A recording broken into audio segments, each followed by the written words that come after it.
el Espíritu y la palabra de Dios en el tiempo de las promesas. Cristi, por favor. ¿No trajiste Marta, por favor? ¿Cuál es? 700. 702. Página 201.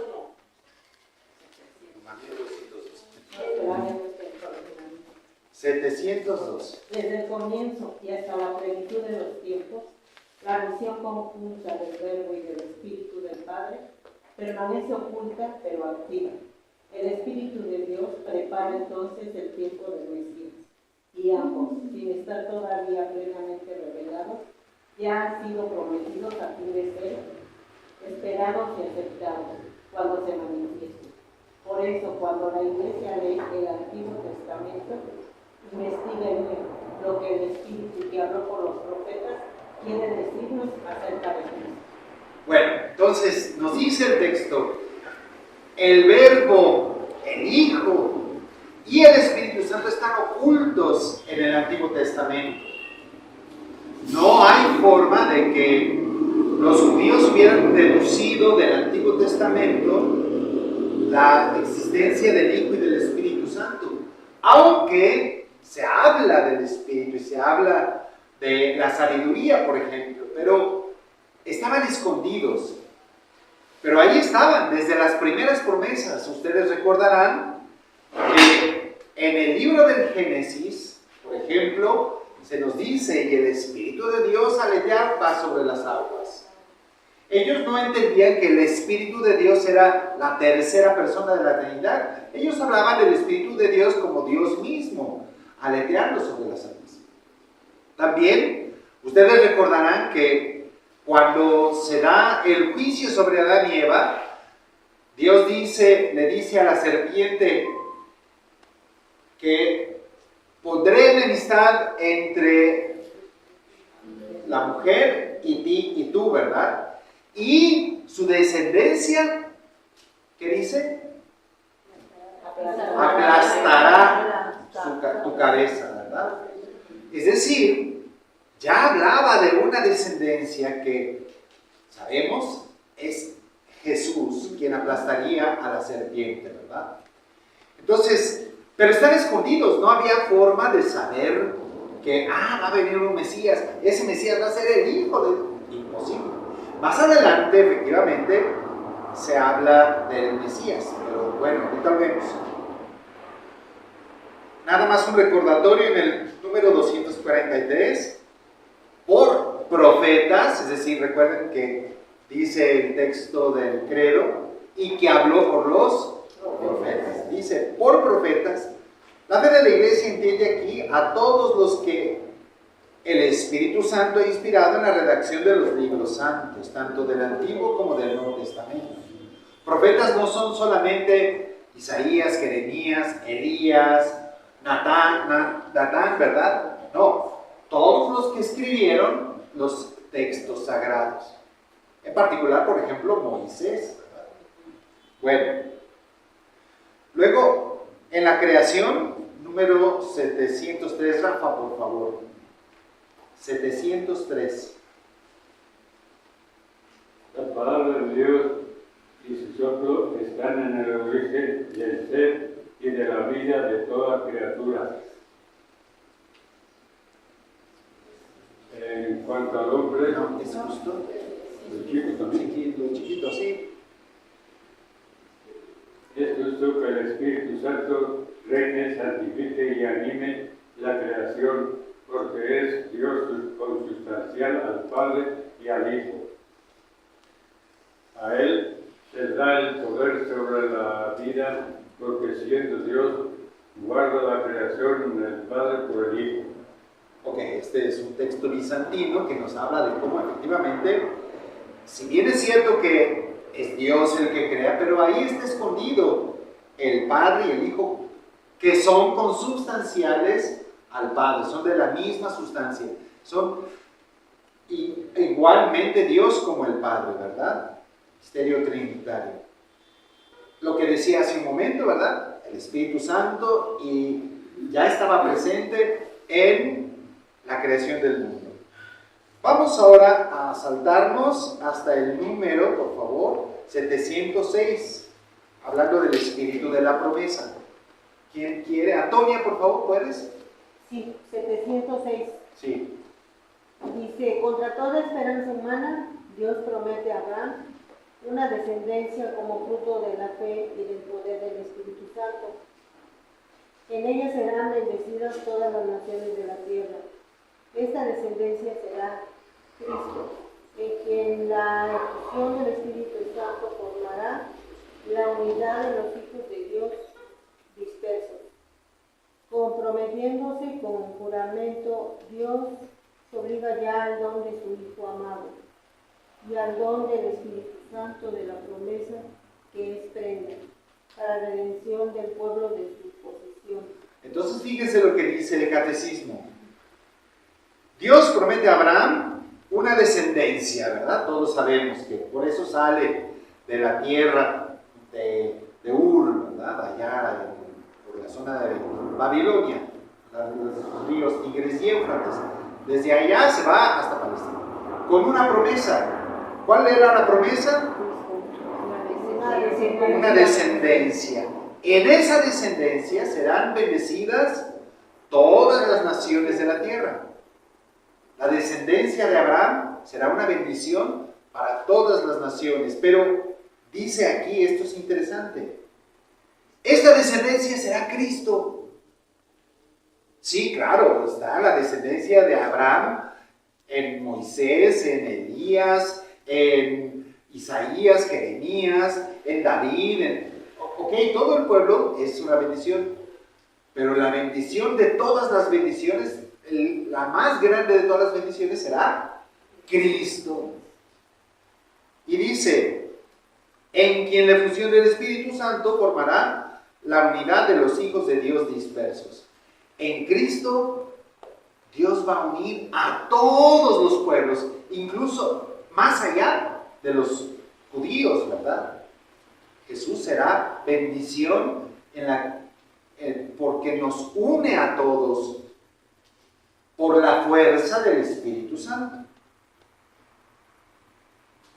Bueno, ¿de qué otra manera? En las teofanías, Silvia, 707.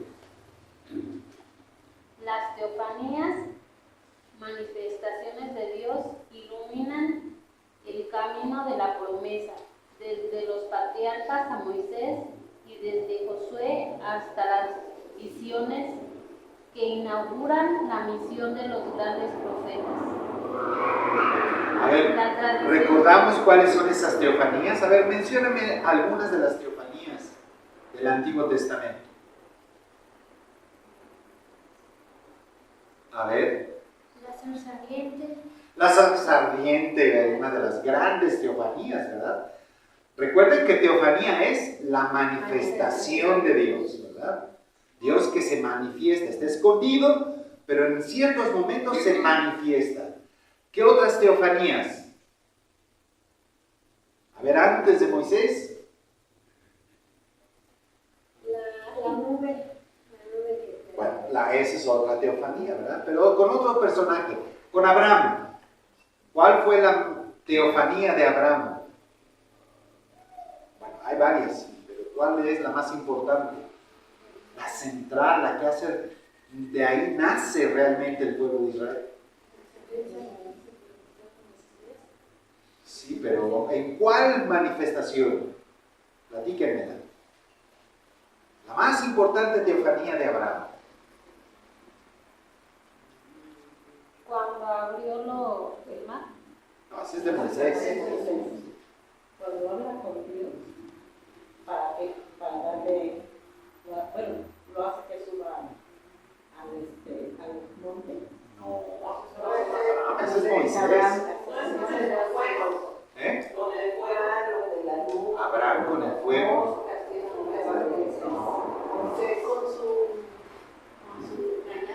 Este es Moisés. Muy buenos días. ¿Cuál es la teofanía más importante en la vida de Abraham? Pues la fe que No estamos hablando de su fe, estamos hablando de una manifestación, así como la zarza Se le ardiente. presentó el ángel a él, no a Abraham.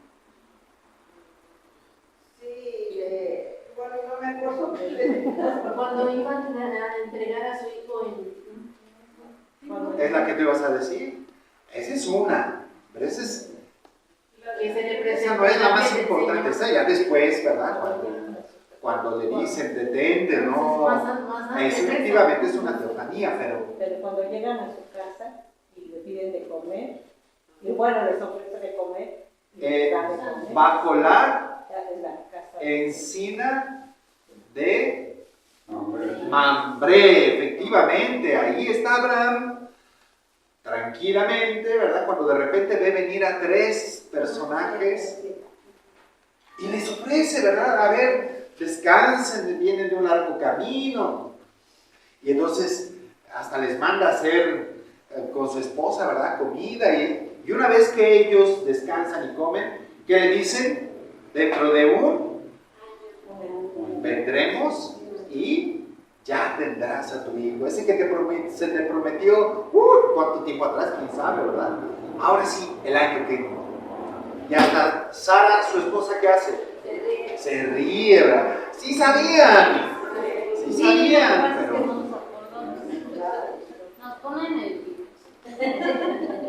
Bueno, para eso es, para que nuestra mente vaya familiarizándose y hilando las cosas, ¿verdad? Bueno, ok.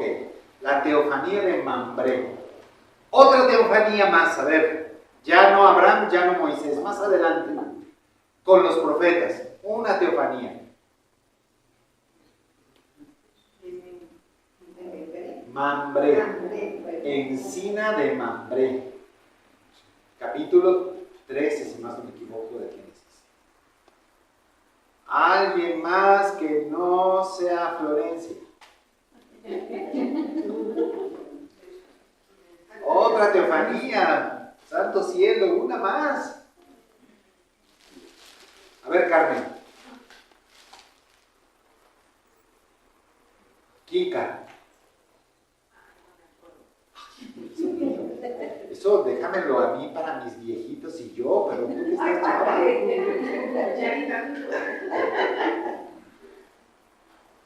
A ver. Los profetas tienen muchas teofanías, a ver. Elías, Isaías, Jeremías. A ver, ¿no recuerdan una en la que entra al templo y qué ve?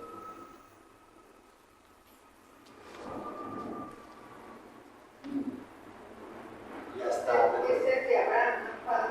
No estoy hablando de los profetas. A ver, Flo. La visión de Elías del templo. No es de Elías, es de Isaías. Perdón, de Isaías. La ¿Qué visión ve? de Isaías del templo es su llamado profético. Ajá. Tiene una visión de que está dentro del templo, un lugar santísimo al que él no podía acceder, y ve a Dios y las orlas de su manto tocan el piso.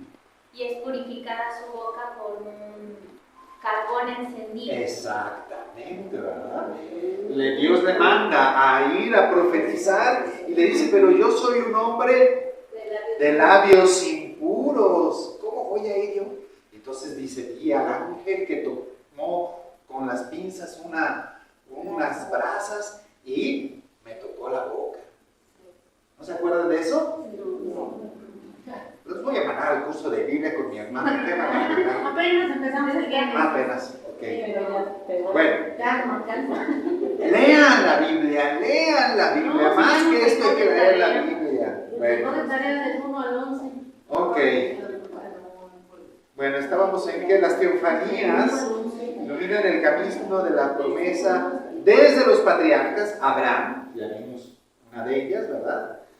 A Moisés y desde Josué hasta las misiones que inauguran la misión de los grandes profetas. La misión de Isaías, por ejemplo, ¿verdad?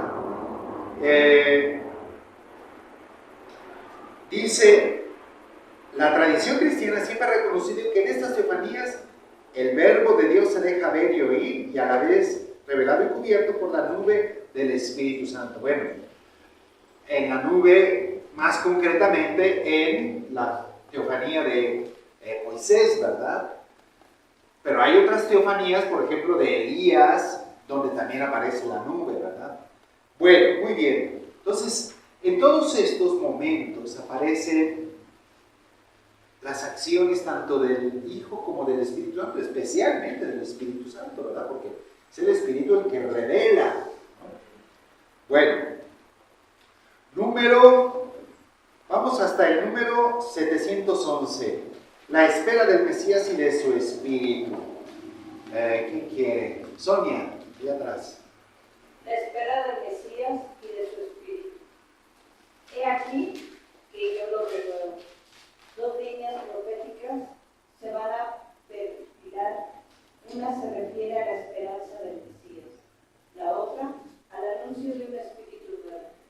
Y las dos convergen en el pequeño resto, el pueblo de los pobres, que aguardan en la esperanza la consolación de Israel y la redención de Jerusalén.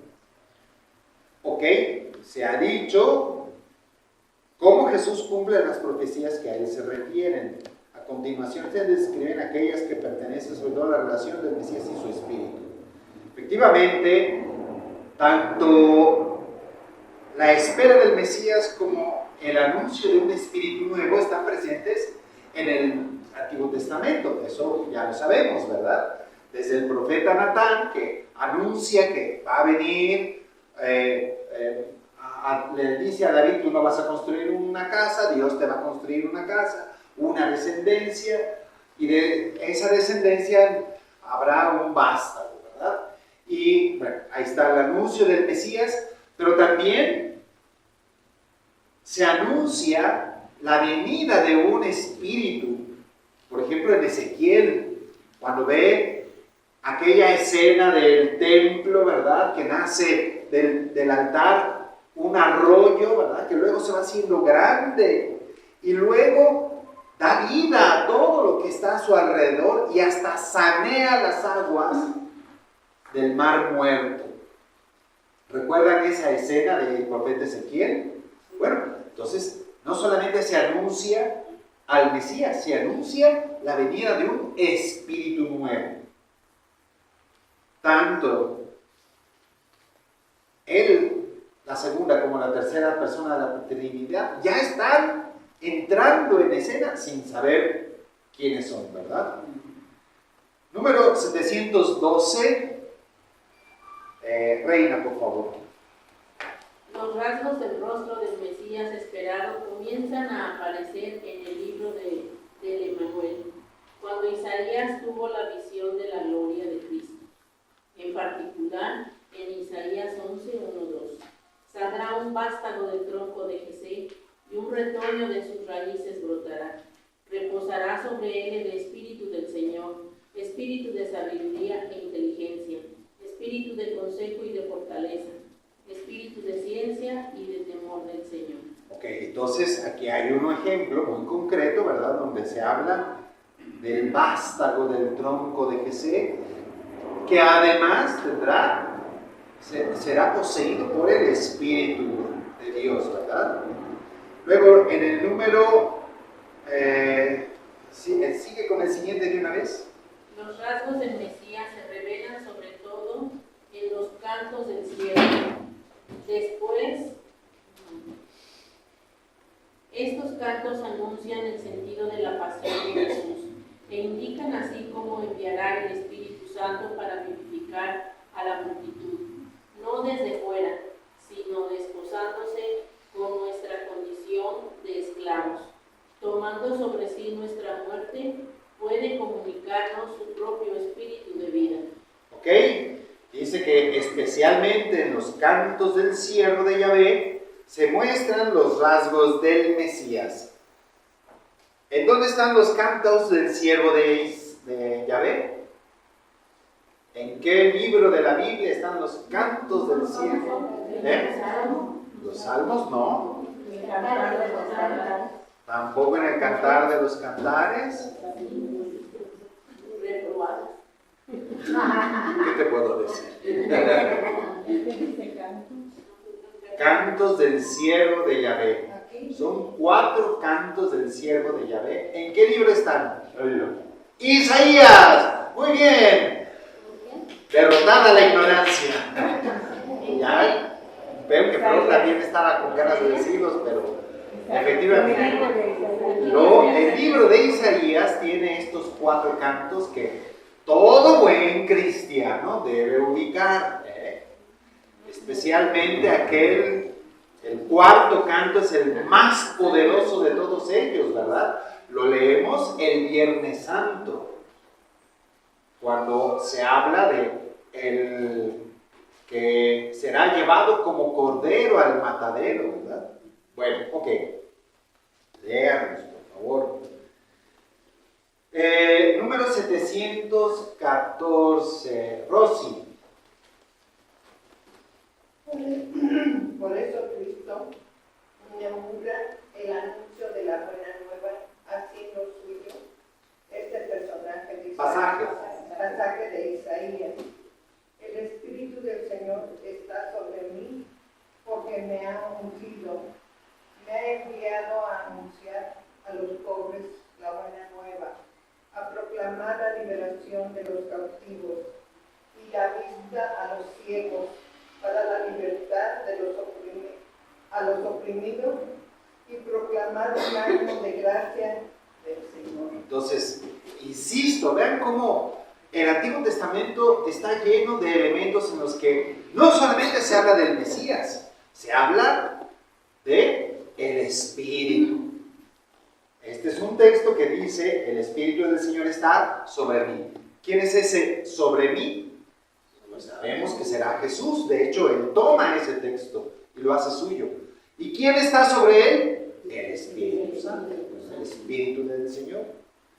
Bueno, por último, 715, por favor, Lupita. Los textos proféticos que se refieren directamente al envío del Espíritu Santo son oráculos en los que Dios habla al corazón de su pueblo en el lenguaje de la promesa, con los acentos del amor y de la fidelidad. Según estas promesas, Cuyo cumplimiento. Según estas promesas, No se saltó por ahí. Cuyo cumplimiento. ¿No lo dice? Cumplimiento proclamará. Ok, bueno, no importa, porque seguramente tienes la versión antigua. con los Okay. acentos del amor y de la fidelidad. Según estas promesas, en los últimos tiempos, el Espíritu del Señor renovará el corazón de los hombres, grabando en ellos una ley nueva. Reunirá y reconciliará a los pueblos dispersos y divididos. Transformará la primera creación y Dios habitará en ella con los hombres en la paz. Ok, entonces fíjense, dice, según las promesas en las que Dios, ¿verdad? Habla al corazón del pueblo, dice, en los últimos tiempos el Espíritu del Señor renovará el corazón de los hombres, grabando en ellos una ley nueva. Fíjense cómo hay esta interacción entre la nueva ley y el Espíritu que la graba. ¿Se dan cuenta? La nueva ley, ¿quién es la nueva ley? Jesús es la nueva ley, es la nueva palabra, ¿verdad? Ya no es la ley de Moisés, ahora Él es la nueva ley. Es la nueva palabra de Dios. ¿Quién la graba en el corazón? El Espíritu Santo. De nada serviría la ley si esa ley no queda dentro de nosotros, no entra dentro de nosotros. Por eso el Espíritu Santo es el que dinamiza, el que actúa, es la fuerza que hace que esa ley entre en mí. Vean el papel del Espíritu Santo. El Espíritu Santo trabaja siempre junto con Jesús. Es lo que les decía. Jesús es como el porche, ¿verdad? Grandioso, poderoso, con una gran tecnología, pero que no sirve de nada si ese porche no tiene fuerza, no tiene gasolina. se necesita, porque si no nada más es un objeto de adorno muy bonito que no sirve más que para eso, para adornar. Sería un desperdicio, como lo es para tanta gente. Jesús es un desperdicio para mucha gente. ¿Por qué? Pues porque sin la fuerza, la iluminación, la inspiración, la acción del Espíritu Santo, pues Jesús se queda allá como una cosa, una teoría bonita, pero no sirve para nada. Y para mí, mi vida es aparte. ¿Ok? Esto es lo que a mí me interesa que les quede más y más claro, la acción del Espíritu. ¿Qué es el Espíritu Santo? La fuerza. Fuerza, Energía. Dinamismo, energía, es luz, es lo que hace que te abre la mente, ¿verdad? La sabiduría. Es eso que, sin el cual, pues Jesús no sirve para nada. Ok. Bueno, vamos ahora ya al Espíritu Santo en Cristo, ya en el tiempo ya no de las promesas del Antiguo Testamento, sino en el Nuevo Testamento. Número 717. Elizabeth. Hubo un hombre 717. enviado por Dios que se llamaba Juan. Juan fue lleno del Espíritu Santo, ya que en el seno de su madre, Ya desde el seno de su madre. por obra del sí mismo Cristo, que la Virgen María acababa de concebir del Espíritu Santo, la visitación de María a Isabel se convirtió así en visita de Dios a su plenitud. A su Dios, a su pueblo. Bueno, ustedes recuerdan la escena, ¿verdad? De la visitación. Llega María a visitar a su prima, una vez que ya recibió el anuncio del ángel Gabriel, ¿verdad? Llega con su prima, y su prima, ¿qué le dice? Bendita eres, Y bendito el fruto. Ajá. ¿Y qué le dice? Tan pronto Llegó escuchamos a mis oídos. el niño saltó de voz en mi seno. Fíjense, en ese momento, Juan el Bautista, que inaugura el Nuevo Testamento, es lleno del Espíritu Santo. Porque ya está Cristo ahí, el dador del Espíritu Santo. Muy bien. Número 719. Por favor, Isabel. Juan es más que un profeta. En él el Espíritu Santo consume el hablar por los profetas. Juan termina el ciclo de los profetas inaugurado por Elías. Anuncia la inminencia de la consolidación de Israel. Es la voz del Consolador que llega, como la hará del Espíritu de verdad. Vino como testigo para dar testimonio de la luz. Con respecto a Juan, el Espíritu pone así la indagación de los profetas y la ansiedad de los ángeles.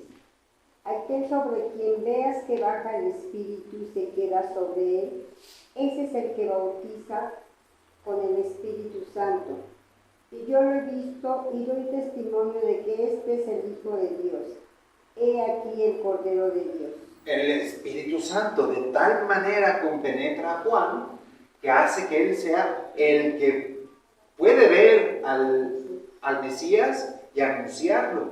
Él es el que le prepara el camino. Realmente, de todos los profetas, es el más grande en el Antiguo Testamento. De todos los personajes del Antiguo Testamento, él es el más grande. Y sin embargo, decía Jesús, el más pequeño en el reino de Dios es más grande que él.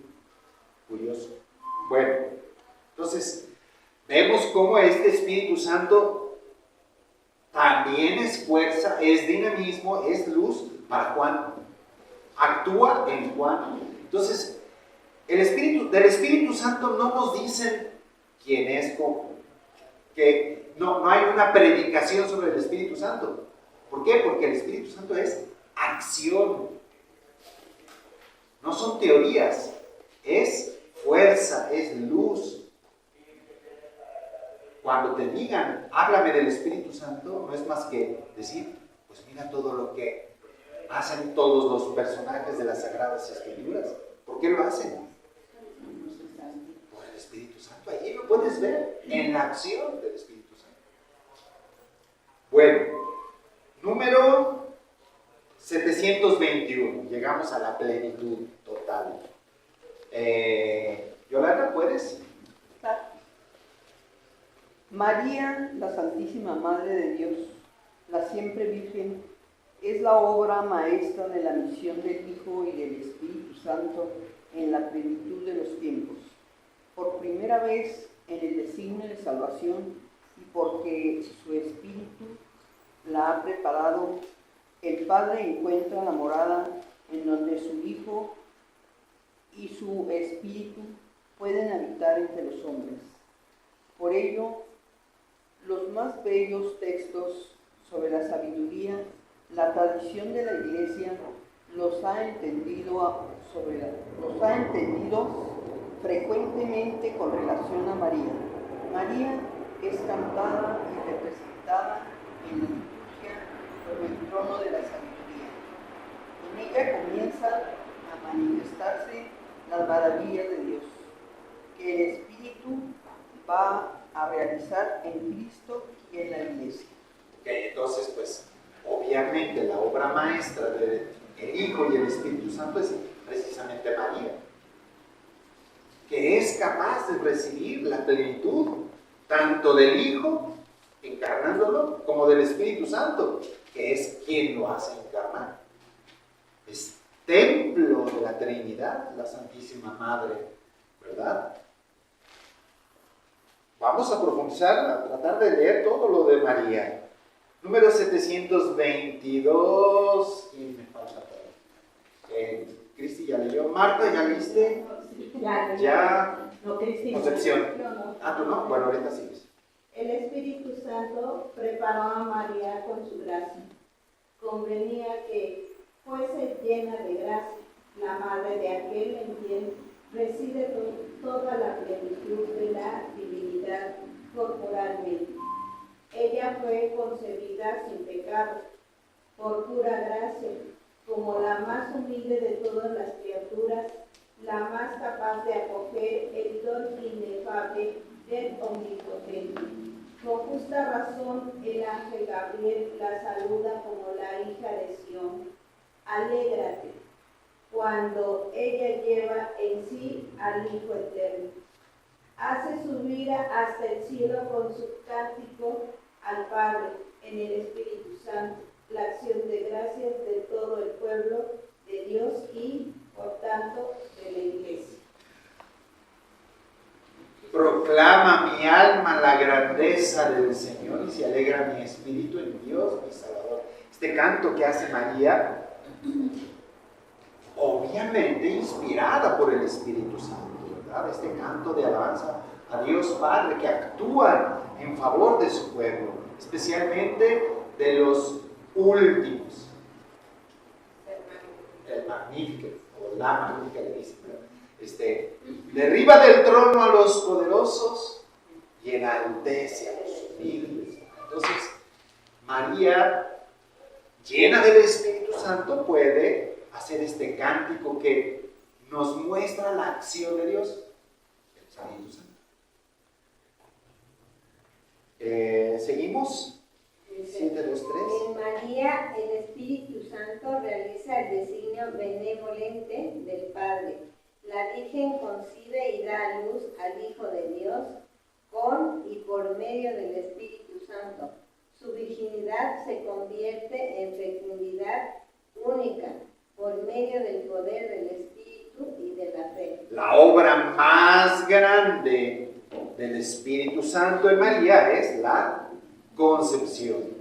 Por supuesto es grande que haya ido a dar el don del Espíritu a través de su hijo a Isabel y a Juan. Por supuesto que maravilloso el cántico en el que proclama la grandeza del Señor, donde los poderosos son derribados y los humildes son enaltecidos, donde se cambia el orden del mundo, ¿verdad? Por supuesto es grande cuando María, en fin, toda la acción de María, pero la más grandiosa de todas las acciones en María es la encarnación, la inmaculada, perdón, no ni siquiera la inmaculada concepción, sino la encarnación.